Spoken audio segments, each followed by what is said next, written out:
നമസ്കാരം. Welcome to Geetha's ഭക്തി ഗീതം. വൺ ഡേ വൺ ശ്ലോകം. Shrimad Mahabhagavatam 677th day. Today 36th sloka of first skanda 5th chapter. For details please see the description box. Geetha's ഭക്തി ഗീതം ഒരു ദിവസം ഒരു ശ്ലോകം. ശ്രീമദ് മഹാഭാഗവതം ഇന്ന് 677 ദിവസം. പ്രഥമസ്കന്ധത്തിലെ 5ാമത്തെ അധ്യായത്തിലെ 36ാമത്തെ ശ്ലോകം. ഓം നമോ ഭഗവതേ വാസുദേവായ. ഓം ശ്രീകൃഷ്ണ പരമാത്മനേ നമ. ഹരിശ്രീ ഗണപതയേ നമ. അവിഘ്നമസ്തു ശ്രീ ഗുരുഭ്യോ നമ. ഓം തത്സത്. കൃഷ്ണം നാരായണം വന്ദേ കൃഷ്ണം വന്ദേ വ്രജപ്രിയം. കൃഷ്ണം ദ്വൈപായനം വന്ദേ കൃഷ്ണം വന്ദേ പ്രധാസുതം. ഓം തത്സത്. ശ്രീപരമാനന്ദനാഥനായ അദ്വൈതദീപമായി മോക്ഷേഷു വൃന്ദമന്ദാരമായി കാരുണ്യവാരിധിയായി വിഭൂദേശനാം നാരായണൻ മമ മന്ദത മാറ്റണം. ഓം തത്സത്. ശ്രീമദ് മഹാഭാഗവതം പ്രഥമസ്കന്ധത്തിലെ 5ാമത്തെ അധ്യായത്തിലെ 36ാമത്തെ ശ്ലോകം. കുർവാണായത്ര കർമാണി ഭഗവച്ഛിക്ഷയാ സകൃത് ഗൃണന്തി ഗുണനാമാനി കൃഷ്ണസ്യാനുസ്മരന്തി ച.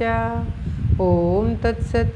കുർവാണായത്ര കർമാണി ഭഗവച്ഛിക്ഷയാ സകൃത് ഗൃണന്തി ഗുണനാമാനി കൃഷ്ണസ്യാനുസ്മരന്തി ച. ഓം തത്സത്. കുർവാണ ചെയ്യുന്നവർ, എത്ര എപ്പോൾ, കർമാണി കർമ്മങ്ങളെ, ഭഗവത് ഇച്ഛയ ഭഗവാന്റെ ഇച്ഛയ്ക്കനുസരിച്ച് ഭഗവാന്റെ ഉപദേശത്തിനനുസരിച്ച്, അസകൃത് അസകൃത് എന്ന് പറഞ്ഞാൽ എപ്പോഴും, ഗൃണന്തി ഉച്ചരിക്കുന്നു, ഗുണനാമാനി ഗുണനാമങ്ങളെ, കൃഷ്ണസ്യ കൃഷ്ണൻ്റെ, അനുസ്മരന്തി ച അനുസ്മരിക്കുകയും ചെയ്യുന്നു. ച എന്ന് പറഞ്ഞാൽ ചെയ്യുന്നു. അതായത് ഭഗവാന്റെ ഉപദേശത്തെ അനുസരിച്ച് എപ്പോഴും ഭഗവാന്റെ ഗുണനാമങ്ങളെ ഉച്ചരിക്കുന്നവർ, ഭഗവാന്റെ ഉപദേശങ്ങളെ അനുസരിച്ച് ജീവിക്കുന്നു. അനുസ്മരിക്കുകയും ഉച്ചരിക്കുകയും ചെയ്യുന്നവർ ഭഗവാന്റെ ഇച്ഛയ്ക്കനുസരിച്ച് തന്നെ ഭഗവാനെ തന്നെ സ്മരിച്ചുകൊണ്ട് ഭഗവാനിൽ സർവവും സമർപ്പിച്ചുകൊണ്ട് ജീവിക്കും. ഇങ്ങനെ ചെയ്യും എന്നാണ് പറയുന്നത്.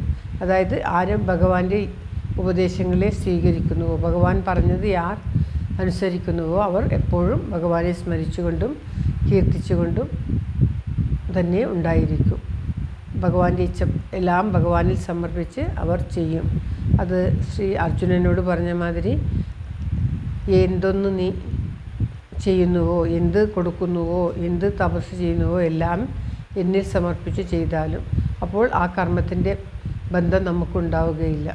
അങ്ങനെയാണ് നമ്മൾ ജനക മഹാരാജാവൊക്കെ കർമ്മം ചെയ്യുന്നുണ്ടെങ്കിലും അവർക്കൊന്നും കർമ്മത്തിൻ്റെ ബന്ധമില്ല.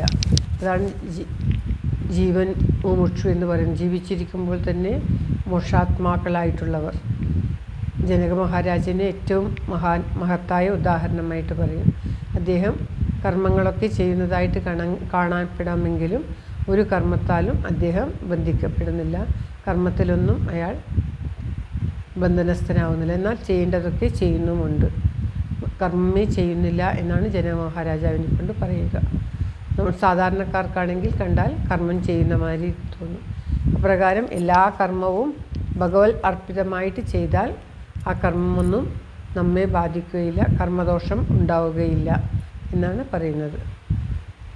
ഏതൊരു കർമ്മം ചെയ്താലും അത് ഭഗവാനിൽ അർപ്പിച്ച് ചെയ്യുവാനുള്ള മനസ്ഥിതി ഭഗവാന്റെ ഉപദേശം കേട്ട് പ്രവർത്തിക്കുന്നവർക്ക് ഉണ്ടാകും എന്ന് ഇവിടെ നാരദർ പറഞ്ഞു തരികയാണ്. ശ്ലോകം ഒരിക്കൽ കൂടി.